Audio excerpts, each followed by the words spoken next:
La boulangerie est un centre tout de même qui a été ouvert pendant une crise hivernale, qui nous permet de prendre en charge des personnes vivant à la rue au sein de la capitale. C'est l'un des plus grands sites que nous avons au nord de Paris et sur le territoire parisien, qui nous permet de prendre en charge ces populations qui ont besoin d'un hébergement de nuit, bien souvent, mais parfois également avec un accompagnement qui nous permet également de les prendre en charge sur du long terme.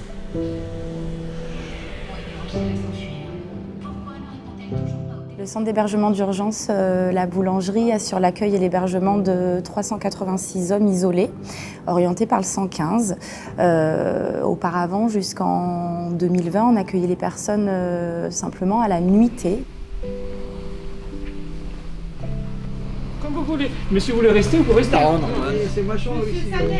Oui, Voilà. oui, c'est ma chambre, oui. Je vous en prie. Bonjour, je m'appelle Guira Sadek, j'ai 63 ans, je suis algérien. Moi je suis arrivé ici, je suis venu ici en France spécialement pour des soins. J'ai plusieurs pathologies. Je suis rentré ici en France le 10 mars 2018. Je suis opéré à 13 fois. J'ai pas 20 ans, j'ai 63 ans. Je suis très bien accompagné. Oui. Elle me fait tous les démarches, soit avec l'administration des hôpitaux, soit avec la préfecture. Je suis très bien pris en charge. Oui, ça me simplifie les choses, ça me facilite les choses. J'essaie de m'adapter au maximum aux besoins des personnes, donc ça passe soit par des entretiens complètement formels, réguliers dans mon bureau, soit par uniquement des entretiens informels sur les espaces collectifs.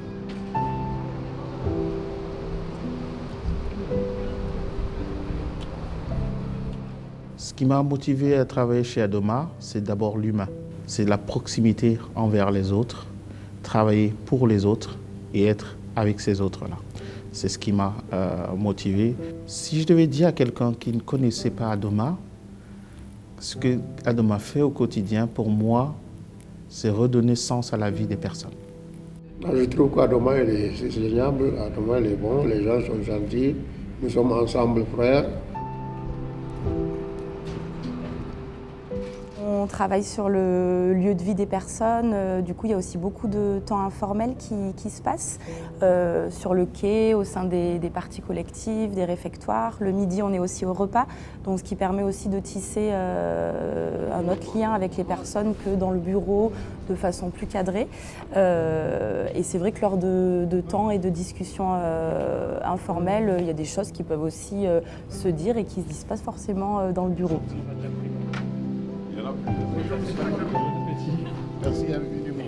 La force des équipes de la boulangerie, c'est d'abord cette adaptabilité. On s'adapte à toutes les situations, on s'adapte aux différentes structures, on s'adapte aux différents services de la boulangerie. On est tous polyvalents à la boulangerie.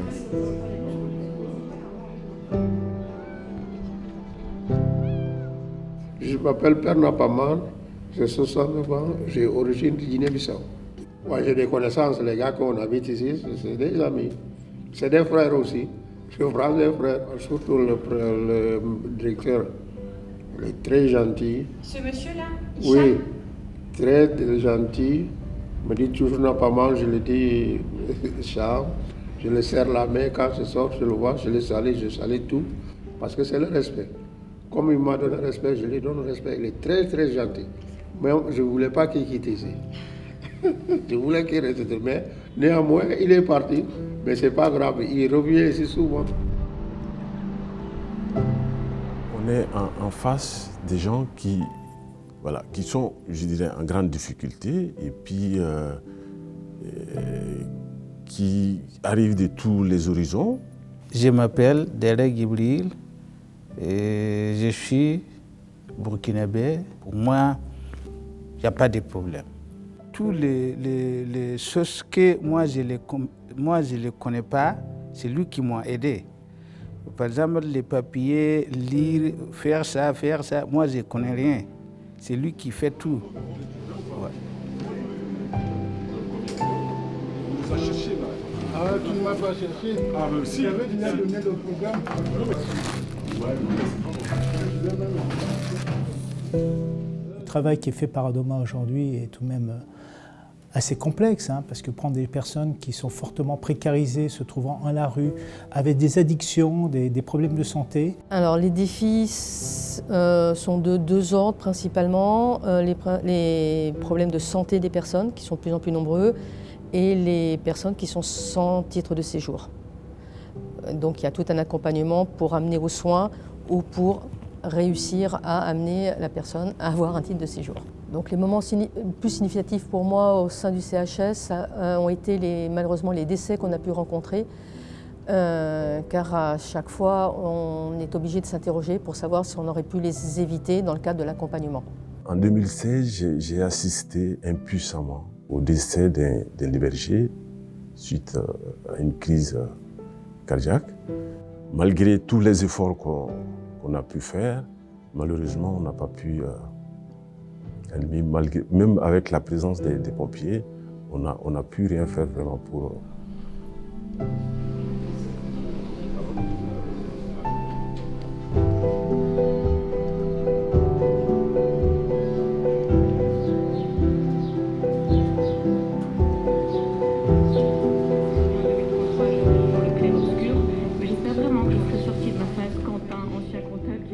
Moi, j'ai regardé la nature. Après, moi, qu'est-ce que tu fais? Moi, je suis tranquille, moi, je suis dessiné, que j'ai beaucoup de papier à dessiner. Tout le monde, quand les parler, ça va, bénéfique, oui.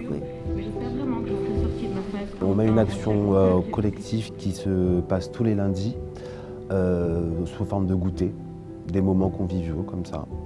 Sinon, on fait aussi des sorties culturelles.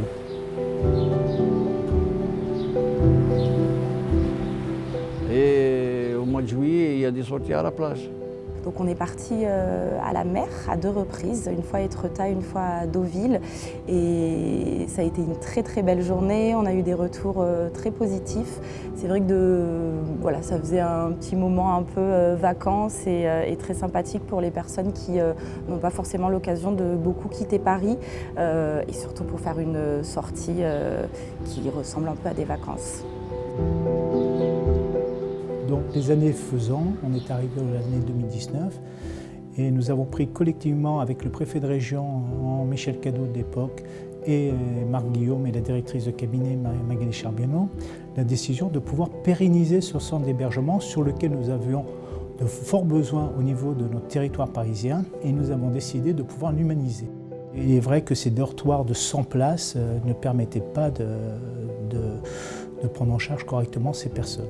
Forte implication à la fois et des équipes d'Adoma, mais également de tout le réseau que nous pouvons avoir autour, notamment les équipes du SAMU social, la partie sanitaire qui viennent sur le centre, nous permet de pouvoir préparer les personnes vers un avenir, une prise en charge beaucoup plus pérenne, je dirais. L'impact de la réhabilitation va permettre aux personnes qui sont actuellement dans des chambres de 4 pour la moitié sans fenêtre, d'avoir un espace d'hébergement digne et qui va donc leur permettre de se consacrer plus à leur réinsertion.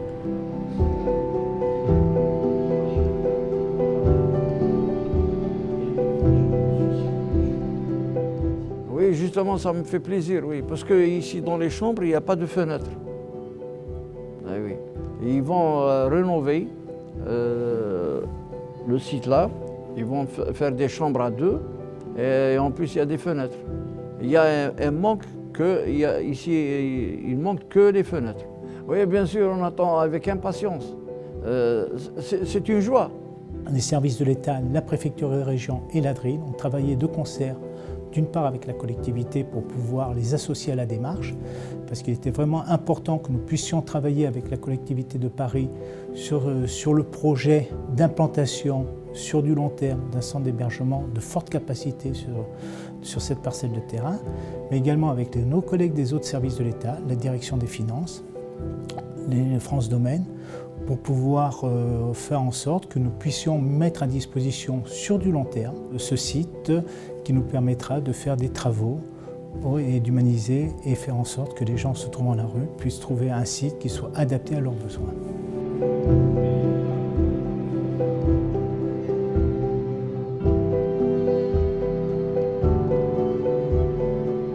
Les Les aspects les plus gratifiants de mon travail, c'est quand on accompagne une personne de leur arrivée en France jusqu'à l'obtention de leurs documents de séjour, jusqu'à aussi pouvoir les accompagner à trouver un travail, un emploi, jusqu'à l'accès à un logement. C'est des situations qui sont très gratifiantes et les personnes peuvent aussi parfois nous rappeler par la suite, nous donner des nouvelles et voilà, ça fait plaisir. Et ça peut aussi être un moteur pour beaucoup. Il y a un autre monsieur qu'on avait accueilli et qui est sorti de la boulangerie en centre d'hébergement d'urgence à propriétaire chez lui. Et ça, c'est quelque chose qui est incroyable. Je me rappelle d'une personne qui n'avait rien au départ, enfin pas de pièce d'identité, pas de rien, et qui du coup, il fallait tout faire, de l'administratif jusqu'à la demande de logement, jusqu'au travail, et qui est une sortie positive. Ouais. On peut très bien sortir d'un hébergement et aller directement en logement accompagné chez Adoma. La boulangerie, je suis ici à la boulangerie, ça fait 5 ans. Je ne peux pas l'oublier. À l'avenir, je vais raconter ça à mes enfants et à mes petits-enfants. La société Adoma, c'est comme ça. Hein. Oui, ils font du beau travail, oui. Oui, ils sont gentils, nous sommes très très bien servis. Nous sommes très très bien pris en charge par l'équipe Adoma, du directeur jusqu'au petit fonctionnaire.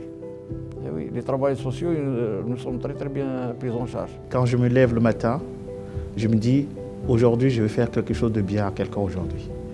C'est d'accompagner une personne. Même si c'est un simple petit pas qu'on fait, c'est toujours quelque chose d'incroyable. Et c'est ça. Donc, j'attends pas de rentrer, mais j'attends de me lever tous les matins. C'est comme une grande famille, en fait. Voilà. Merci beaucoup, madame. Merci à vous. C'est très gentil d'avoir accepté. Merci beaucoup. C'est vraiment super. Merci beaucoup, madame. C'est très gentil d'avoir accepté. Merci beaucoup, merci. Ça nous merci fait beaucoup. vrai, Merci. Merci à vous, j'espère que ça va aller. C'est un peu stressant quand même. Hein. Merci. Si je devais donner un message aux hébergés qui passent par la boulangerie aujourd'hui, c'est ne lâchez rien. Je vous remercie beaucoup, vous êtes gentil aussi. Adoma est là pour vous accompagner et Adoma sera là pour vous soutenir jusqu'au bout. Paul. Pas Paul, oui. Ah non, de mon cousin.